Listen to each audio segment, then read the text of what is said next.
Transcendental consciousness ಅಂತ ಹೇಳಿ, ಅದು 4ನೇ ಸ್ಥಿತಿ. ಒಂದು ಪ್ರಜ್ಞೆ ಇವಾಗ ಮಾತಾಡ್ತಾ ಇದ್ದೀವಿ, ಅದು ಒಂದು ಪ್ರಜ್ಞೆ. ಆ ಥರ 3 ಪ್ರಜ್ಞೆ ಜನ ಇರ್ತಾರೆ. ಅಂದರೆ ಇಲ್ಲಿ ಹೆಚ್ಚಿಗೆ ಬರ್ತಾ ಬರ್ತಾ ಧ್ಯಾನ ಸಿದ್ಧಿ ಪ್ರಜ್ಞೆ ಹೆಚ್ಚಿಗೆ ಆಗ್ತಾ ಇರುವಾಗ ಟ್ರಾನ್ಸೆಂಡೆಂಟಲ್ ಕಾನ್ಷಿಯಸ್ನೆಸ್ಸಿಗೆ ಹೆಚ್ಚಿಗಾಗಿರೋ, ಮಲ್ಕೊಂಡಿದ್ದೀರೋ, ಕನಸು ಕಾಣ್ತಾ ಇದ್ದೀರೋ, ಎಲ್ಲ ಸ್ಥಿತಿಯಲ್ಲೂ ಒಂದೇ ರೀತಿಯಲ್ಲಿ ಇರ್ತೀರ. ಅದು ಸಿದ್ಧಿಯ ಯೋಗದ ಒಂದು ಪ್ರಭಾವ. ಅದು ನೆಕ್ಸ್ಟ್ ಸ್ಟೇಜಿಗೆ ಸಿದ್ಧಿಗೆ ಹೋಗೋದಕ್ಕೆ ರೆಡಿ ಮಾಡ್ತಾ ಇದೆ ನಿಮ್ಮನ್ನು. ನೀವು ಅಂದ್ಕೊಂಡಿದ್ದಾಗ್ತಾ ಹೋಗ್ತಾ ಇದೆ, ನೇಚರ್ ಸಪೋರ್ಟ್ ಸಿಗ್ತಾ ಇದೆ ಅಂತಂದರೆ ಅಲ್ಲಿ ನೀವು ಕಾಸ್ಮಿಕ್ ಕಾನ್ಷಿಯಸ್ನೆಸ್, ಅದಕ್ಕಿಂತ ನೆಕ್ಸ್ಟು ಲೆವೆಲ್ ಗಾಡ್ ಕಾನ್ಷಿಯಸ್ನೆಸ್ ಅಂತ ಹೇಳ್ತೀವಿ. ಅಲ್ಲಿಗೆ ಹೋಗ್ತಾ ಇದ್ದೀರಾ ಅಂತಂದರೆ ನೀವು ತುಂಬಾ ನೀವು ಡೆವಲಪ್ ಆಗಿದ್ದೀರಾ. ಸ್ಪಿರಿಚುಯಲಿ, ಮೆಟೀರಿಯಲಿಸ್ಟಿಕ್ಲಿ ಎರಡೂ ಡೆವಲಪ್ ಆಗಿದ್ದೀರಾ. ಅದು ಧ್ಯಾನ ಸಿದ್ಧಿಯಲ್ಲಿ ಬಹಳ ಫಾಸ್ಟಾಗಿ, ಬಹಳ ವೇಗವಾಗಿ, ಪ್ರಕೃತಿಯ ವೇಗದಲ್ಲಿ ನೀವು ಬದಲಾಗ್ತಾ.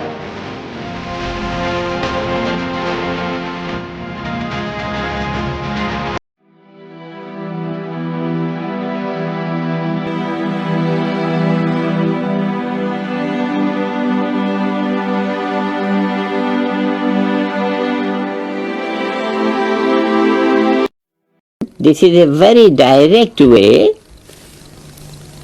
to enter the treasury. Supposing you go to a bank, you enter the treasury, and from there you shake hands with the bank manager and come out with pockets full.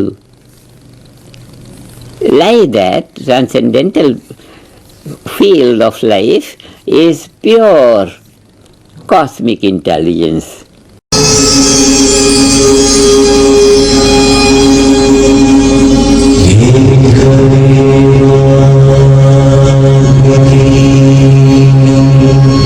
ಗುರುಗಳೇ, ಈ TM ಮೆಡಿಟೇಷನ್ ಬಗ್ಗೆ ಸಾಕಷ್ಟು ಒಂದು ವಿಚಾರನ ತಿಳಿಸ್ತಾ ಇದ್ದೀರಾ ವೀಕ್ಷಕರಿಗೆ. So ಈ ಒಂದು TM ಮೆಡಿಟೇಷನಲ್ಲಿ, ಟ್ರಾನ್ಸ್ಡೆಂಟಲ್ ಮೆಡಿಟೇಷನಲ್ಲಿ ಎಷ್ಟು ಲೆವೆಲ್ಸ್ ಇದೆ? ಸೊ ಫಸ್ಟ್ ಲೆವೆಲ್ ನಮಗೆ ಒಂದು ತಿಳಿಸ್ಕೊಟ್ರೆ ಅದು ಬೇಸಿಕ್ ಅಂತ ನಾವು ಭಾವಿಸ್ತೀವಿ.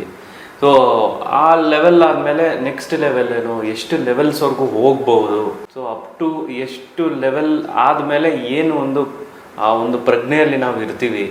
ಸೊ ಅದ್ರ ಬಗ್ಗೆ ಒಂದು ವಿಚಾರನ ತಿಳಿಸ್ಕೊಡ್ಬೇಕು ವೀಕ್ಷಕರಿಗೆ. ಅದ್ರಲ್ಲಿ ಎರಡೇ ಇರುತ್ತೆ, ಒಂದು TM ಟ್ರಾನ್ಸೆಂಡೆಂಟಲ್ ಮೆಡಿಟೇಷನ್, ಆಮೇಲೆ ಸಿದ್ಧಿ ಅಂತ ಇರುತ್ತೆ. ಅದೇ TM ಅಲ್ಲಿ ಎಷ್ಟು ರೀತಿಯಾದ ಪ್ರಜ್ಞೆಗಳು. ಒಂದು 4 ದಿನದಲ್ಲಿ ನಾವು ಒಂದು ಕೊನೆಯ 4th ಡೇ ಬರೀ ಪ್ರಜ್ಞೆಗೆ ಅಂತಲೇ ಇಟ್ಟಿರ್ತೀವಿ. ಆ ಪ್ರಜ್ಞೆ ಅಂದರೆ ಏನು, ಹೇಗೆ ಜಾಗೃತ ಆಗ್ತಾ ಹೋಗುತ್ತೆ, ಎಲ್ಲಿಂದ ಬರುತ್ತೆ. ನಾವು ಸುಮಾರು ಜನ ಕೇಳಿದ್ರೆ ವಿಚಾರಗಳು ಎಲ್ಲಿಂದ ಹುಟ್ಟುತ್ತವೆ ಅಂತ ಕೇಳಿದ್ರೆ ಟಕ್ ಅಂತ ಹೇಳ್ಬಿಡ್ತಾರೆ ಎಲ್ಲರೂ ತಲೆಯಲ್ಲಿ. ಅಂದರೆ ಅದು ಸ್ವಲ್ಪ ಯೋಚನೆ ಮಾಡಲ್ಲ. ನಾನು ಏನು ಪ್ರಶ್ನೆ ಕೇಳ್ತಾ ಇದ್ದೀನಿ ಅದು ಅರಿವು ಸರಿಯಾಗಿ ಡೀಟೇಲ್ಸಲ್ಲಿ ಯೋಚನೆ ಮಾಡಲ್ಲ. ಅಂದರೆ ಮಹರ್ಷಿಜಿಯವರು ಹೇಳ್ತಾರೆ, ವಿಚಾರ ಹುಟ್ಟೋದು ತಲೆಯಲ್ಲ, ಹೊಟ್ಟೆ ಭಾಗ ಅಥವಾ ದೇಹದಿಂದ ಹುಟ್ಟುತ್ತೆ. ವಿಚಾರ ಹುಟ್ಟೋದು ಅಲ್ಲಿಂದ.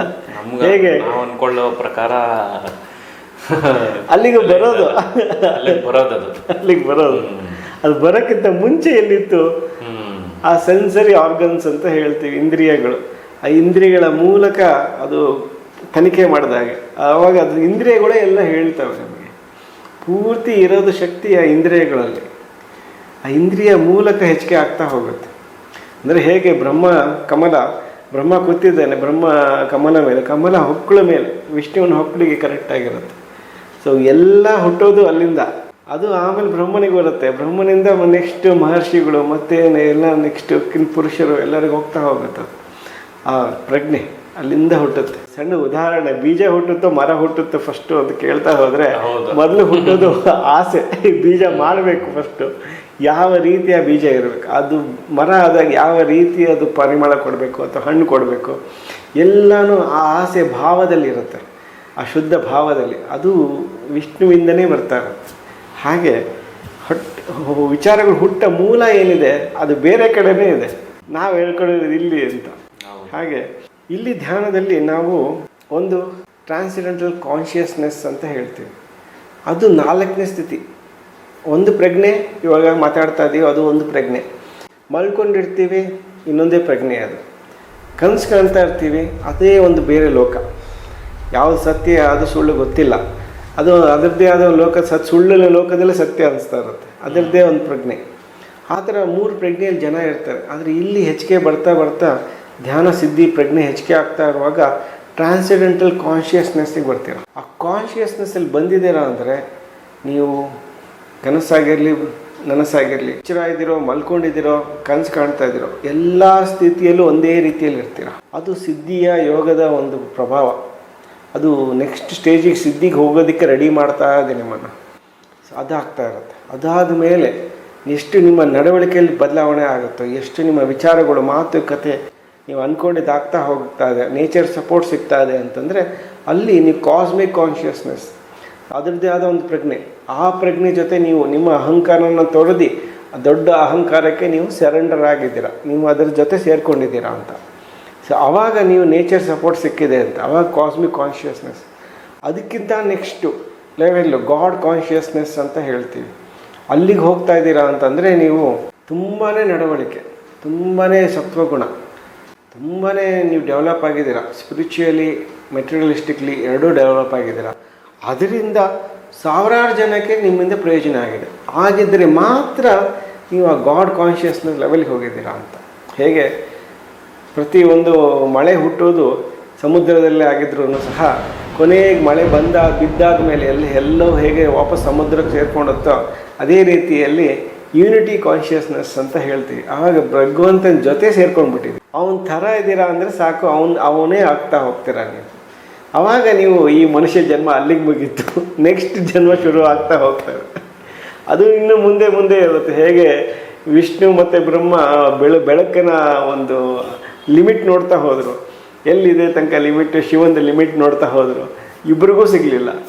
ಅಂದರೆ ಅಲ್ಲೂ ಬ್ರಹ್ಮ ಒಂದು ಸುಳ್ಳು ಹೇಳಿದ್ದ. ಅಂದರೆ ನಡವಳಿಕೆ ಅಲ್ಲಿಂದನೂ ಒಂದು ಬದಲಾವಣೆ ಆಗ್ತಾ ಇತ್ತು, ಸರಿ ಮಾಡ್ತಾ ಇತ್ತು. ಎಲ್ಲ ಕಾಲದಲ್ಲೂ ಆಗಿರಲಿ, ಮಹಾಭಾರತ ರಾವಣನ ಕಾಲ ಆಗಿರಲಿ, ಅವನಿಗೂ ಅಷ್ಟೇ. ಅವನ ಅಹಂಕಾರ ಹೇಗಿತ್ತು ಅಂದರೆ ನಾನೇ ಸರಿ ಅಂತ ಅಹಂಕಾರ ಇರುವಾಗ ಅದು ತರ್ಕ ಸರಿಯಾಗೇ ಇರುತ್ತೆ. ಅಮ್ಮ ರಾಕ್ಷಸ ಕುಲದವಳು, ಅಲ್ಲಿ ಬೇರೆಯವ್ರ ಹಿಂದೆ ಎತ್ಕೊಂಡ್ಬರೋದು ಧರ್ಮನೇ. ಯಾಕಂದರೆ ಅವ್ನ ಗಂಡನ ಕೈಯಲ್ಲಿ ಅವ್ನ ಪ್ರೊಟೆಕ್ಷನ್ ಕೊಡೋಕ್ಕಾಗಲಿಲ್ಲ ಅಂದರೆ ಅವ್ನ ಗಂಡ ಹಾಕಿಲ್ಲ. ಹಾಗಾದರೆ ಹೆಂಡತಿ ಪೂರ್ತಿ ಸಪೋರ್ಟ್ ಯಾವ ಕತ್ಕೊಂಡೋಗಿದ್ನೋ ಅವನಿಗೆ ಸಪೋರ್ಟ್ ಕೊಡಬೇಕು, ಅದು ಧರ್ಮ ಇತ್ತು ರಾಕ್ಷಸರ ಕುಲದಲ್ಲಿ. ಹಾಗಾಗಿ ಅವನು ಮಾಡ್ತಾ ಇದ್ದ. ಹೇಳ್ದ, ಅಮ್ಮನ ಆಸೆ ಇತ್ತು ಶಿವನ ಆತ್ಮಲಿಂಗ ತೊಗೊಂಬರ್ಬೇಕು ಅಂತ. ನಾನು ಹೋಗಿ ತೊಗೊಂಬಂದೆ. ಹೌದು, ನಮ್ಮಪ್ಪ ಬ್ರಾಹ್ಮಣ ಕುಲದವನು, ಆದರೆ ಅಪ್ಪನಿಗೆ ಹೇಳಿದೆ, ಅಪ್ಪನ ಮಾತು ಕೇಳಬೇಕಾ ಅಮ್ಮನ ಮಾತು ಕೇಳಬೇಕಾ ಅಂತ. ಅದಕ್ಕೆ ಅಪ್ಪ ಹೇಳ್ದ, ಅಮ್ಮನೇ ಮೊದಲಿಗೆ ಗುರು, ಹಾಗಾಗಿ ಅಮ್ಮನ ಮಾತು ಕೇಳಬೇಕು ಅಂತ. ಅಂದರೆ ಅಹಂಕಾರ ಇದ್ದಾಗ ಅಹಂಕಾರ ತರ್ಕನೇ ಇರುತ್ತೆ. ಆದರೆ ಶುದ್ಧ ಪ್ರಜ್ಞೆ, ಶಿವಂತ ಪ್ರಜ್ಞೆ ಹೇಳುತ್ತೆ, ಇದು ತಪ್ಪು, ಇದು ಧರ್ಮ ಅಲ್ಲ, ಇದನ್ನು ಮಾಡಬೇಡ ಅಂತ. ಕೇಳಲಿಲ್ಲ, ನೇಚರು ಅವನು ಹೊಡೆದಾಗುತ್ತೆ. ಸೊ ಹಾಗೆ ಎಲ್ಲನೂ ನಮ್ಮ ಅಹಂಕಾರದಲ್ಲಿ ಇರುತ್ತೆ. ರಾಮಾಯಣ ಆಗಿರಲಿ, ಮಹಾಭಾರತ ಆಗಿರಲಿ, ಕೌರವರು ಪಾಂಡವರು ಇಬ್ಬರಲ್ಲೂ ನಡವಳಿಕೆ ಬದಲಾವಣೆ ತರಬೇಕಾಗಿತ್ತು. ಸೊ ಕೃಷ್ಣ ದೊಡ್ಡ ಪ್ರಜ್ಞೆ, ಆ ದೊಡ್ಡ ಪ್ರಜ್ಞೆ ಜೊತೆ ಯಾರು ಸರೆಂಡರ್ ಆದರೂ ಅವರಲ್ಲಿ ಜಾಸ್ತಿ ಬದಲಾವಣೆ ತರ್ತಾ ಹೋಯ್ತು. ಯಾರು ಅದರ ವಿರುದ್ಧ ಹೋದರೂ ವಿರುದ್ಧ ನಿಲ್ಲಕ್ಕಾಗಲ್ಲ, ಸತ್ತೋಗ್ಬಿಡ್ತಾರೆ, ತೀರ್ಕೊಂಡ್ಬಿಡ್ತಾರೆ. ಸೊ ಅದು ದೊಡ್ಡ ಪ್ರಜ್ಞೆ. ಎಲ್ಲಾನು ಒಂದು ಇತಿಹಾಸ ತೆಗೆದು ನೋಡಿದ್ರೆ ಪ್ರತಿಯೊಂದರಲ್ಲೂ ನಡವಳಿಕೆ ಬದಲಾವಣೆಯೇ ಪ್ರಾಮುಖ್ಯ. ನಾನು ಅದು ನಾನು ಒತ್ತಾಯಪೂರ್ವಕವಾಗಿ ಒಂದು ಭಾಳ ಇಂಟ್ರೆಸ್ಟ್ ತೊಗೊಂಡು ಹೇಳ್ತೀನಿ. ಈ ಒಂದು ಗುಡ್ ಬಿಹೇವಿಯರ್ ಏನಿದೆ ಅದು ಪ್ರಜ್ಞೆ ಮೇಲೆ ನಿಂತಿರುತ್ತೆ. ಆ ಹೆಚ್ಚಿನ ಪ್ರಜ್ಞೆಯಲ್ಲಿ ನೀವು ಒಳ್ಳೆ ನಡವಳಿಕೆ ತೋರ್ಸೋಕ್ಕಾಗತ್ತೆ. ಸಿದ್ಧಿ ಧ್ಯಾನ ಒಂದು ಹಂತಕ್ಕೆ ನಿಮ್ಮನ್ನು ನೇಚರ್ ಬಾಡಿ ಸಪೋರ್ಟ್ ಕೊಡುತ್ತೆ. ನೀವು ಯಾಕಂದರೆ ಒಬ್ಬರು ಒಳ್ಳೆ ತೋರಿಸ್ಬೇಕು ಅಂತ ಆಸೆ ಇರುತ್ತೆ, ನಾವು ಒಳ್ಳೆಯನೇ ಅಂತ ಹ್ಞೂ ಅಂತ ಒಪ್ಕೊತಾರೆ, ತೋರ್ಸೋಕ್ಕಾಗೋದಿಲ್ಲ. ಯಾಕಂದರೆ ಒಳಗಡೆ ತುಂಬಾ ಕ್ಲೇಶ ಇರುತ್ತೆ, ಅಪ್ಪ ಅಮ್ಮ ಎಲ್ಲರ ಕ್ಲೇಶ ಇರುತ್ತೆ. ಅದನ್ನೆಲ್ಲ ತೋರಿಸಿ you are just a being, pure conscious being. ನೀವು ಅಪ್ಪನೂ ಅಲ್ಲ, ಅಮ್ಮನೂ ಅಲ್ಲ, ಯಾರೂ ಅಲ್ಲ, ನೀವು are just a pure conscious being. ಅದನ್ನು ಅರಿವಾಗಬೇಕು. ಆ ಅರಿವಾದಾಗ ಮಾತ್ರ ನೀವು ಬೆಳೀತಾ ಹೋದಾಗ ಒಳ್ಳೆಯ ನಡವಳಿಕೆ ತೋರ್ಸೋಕ್ಕೆ ಸಾಧ್ಯ ಆಗುತ್ತೆ. ಅದು ಈ ಧ್ಯಾನ ಸಿದ್ಧಿಯಲ್ಲಿ ಭಾಳ ಫಾಸ್ಟಾಗಿ, ಭಾಳ ವೇಗವಾಗಿ, ಪ್ರಕೃತಿಯ ವೇಗದಲ್ಲಿ ನೀವು ಬದಲಾಗ್ತಾ ಹೋಗ್ತೀರಿ. 2 ಹೊತ್ತು ಧ್ಯಾನ ಅಷ್ಟೇ ಮಾಡಬೇಕಾಗಿದೆ. ಸೊ ಇದು ಓನ್ಲಿ ನೀವು ಹೇಳೋ ಪ್ರಕಾರ 2 ಲೆವೆಲ್ ಮಾತ್ರ ಇರೋದು. ಸೊ ನಮ್ಮ ಕಾನ್ಷಿಯಸ್ ಲೆವೆಲ್ ಚೇಂಜ್ ಆಗಬೇಕು, ಅದು ಮುಖ್ಯ. ಒಟ್ಟಾರೆ ನೀವು ಹೇಳೋ ಒಂದು ತಾತ್ಪರ್ಯ ನೋಡಿದ್ರೆ, ಸೊ ಕಾನ್ಷಿಯಸ್ನೆಸ್ ನಾವು ಬೆಳೆಸ್ಕೊತಾ ಹೋಗಬೇಕು. ನಮ್ಮ ಪ್ರಜ್ಞೆ, ಶುದ್ಧ ಭಾವ, ಸೊ ಇದೆಲ್ಲ ಗುಡ್ ಬಿಹೇವಿಯರ್.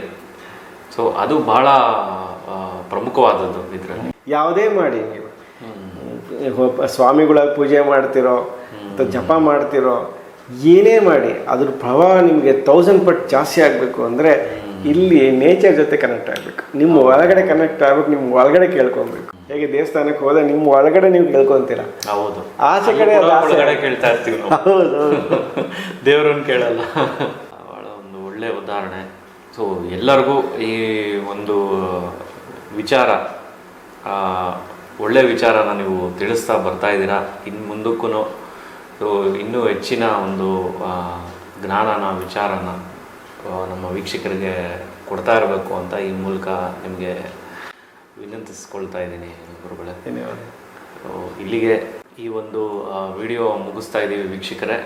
ಇನ್ನು ಮುಂದಿನ ಸಂಚಿಕೆಯಲ್ಲಿ ಇನ್ನೂ ಒಳ್ಳೆಯ ವಿಚಾರಗಳೊಂದಿಗೆ ನಾನು ನಿಮ್ಮ ಮುಂದೆ ಬರ್ತೀನಿ ಅಂತ ಹೇಳ್ತಾ ಎಲ್ಲರಿಗೂ ವಿದಾಯ. ಜೈ ಗುರುದೇವ್.